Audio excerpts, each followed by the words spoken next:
Big boss Malayalam season 4-ൽ ഏറ്റവും അധികം ആരാധകർ ഉണ്ടായിരുന്ന മത്സരാർത്ഥിയായിരുന്നു ഡോക്ടർ റോബിൻ രാധാകൃഷ്ണൻ. ബി വിന്നറാകുമെന്ന് പ്രേക്ഷകർ കരുതിയിരുന്നെങ്കിലും സഹമത്സരാർത്ഥിയെ അടിച്ചതിന് റോബിനെ ബിഗ് ബോസിൽ നിന്നും പുറത്താക്കുകയായിരുന്നു. റോബിനെ പുറത്താക്കിയതിന് പിന്നാലെ ആരാധകർ വലിയ രീതിയിൽ പ്രതിഷേധം ഉയർത്തുകയും ചെയ്തിരുന്നു. ബിഗ് ബോസ് വിജയിയാകാൻ സാധിച്ചില്ലെങ്കിലും റോബിന്റെ ആരാധകരുടെ എണ്ണത്തിൽ വലിയ വർധനവാണ് ഉണ്ടായത്. റോബിൻ മാത്രമല്ല, റോബിൻ വിവാഹം കഴിക്കാൻ പോകുന്ന ആരതി പൊടിക്കും ആരാധകർ ഏറെയാണ്.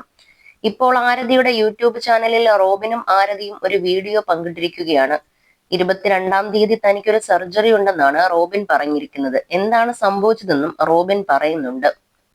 കോവിഡ് വന്നതിന് ശേഷം തന്റെ ലങ്സ് കപ്പാസിറ്റി ഭയങ്കരമായി കുറവായിരുന്നെന്നും അത് കാരണം തനിക്ക് ശ്വസിക്കാൻ ബുദ്ധിമുട്ടുണ്ടായിരുന്നുവെന്നും കിതപ്പുണ്ടായിരുന്നുവെന്നും റോബിൻ പറയുന്നു. ഡോക്ടറെ കണ്ടപ്പോഴാണ് തനിക്ക് ഡീവിയേറ്റ് നേസൽ സെപ്റ്റം ആണെന്ന് കണ്ടെത്തിയത്. മൂക്കിന് ചെറിയ വളവും ചെറിയൊരു മാംസത്തിന്റെ വളർച്ചയും ഉണ്ടെന്ന് പറഞ്ഞുവെന്നും റോബിൻ പറയുന്നു. നവംബർ 22 സർജറി ആണെന്നും 21-ന് ഹോസ്പിറ്റലിൽ പോകുമെന്നും റോബിൻ പറയുന്നു. റൈനോപ്ലാസ്റ്റി ആണെന്നും ഒരാഴ്ച വരെ നേസൽ പാക്കേജ് ഉണ്ടാവുമെന്നും 1 മാസം വരെ മുഖത്ത് വീക്കം ഉണ്ടാകുമെന്നും താരം പറയുന്നു. ശ്വാസം ശരിയായി എടുക്കാൻ പറ്റാത്തത് കൊണ്ട് ശരീരത്തിന് ആവശ്യത്തിന് ഓക്സിജൻ ലഭിക്കുന്നുണ്ടായിരുന്നില്ല. അത് കാരണം ക്ഷീണവും തലകറക്കവും, വണ്ടി ഓടിക്കുമ്പോൾ ഇരുട്ട് കയറുന്നത് പോലെയൊക്കെ ഉണ്ടായിരുന്നു. ചെറിയ രീതിയിൽ BP ഉണ്ടായിരുന്നു. BP ഉയർന്നത് കൊണ്ടായിരിക്കും ഇങ്ങനെയെന്നായിരുന്നു കരുതിയിരുന്നതെന്നും റോബിൻ പറഞ്ഞു.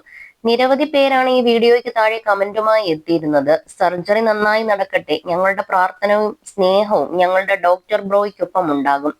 എല്ലാം അതിജീവിച്ച ഡോക്ടർക്ക് ഇതൊക്കെ കടന്ന് മുന്നോട്ട് പോകാൻ പറ്റും.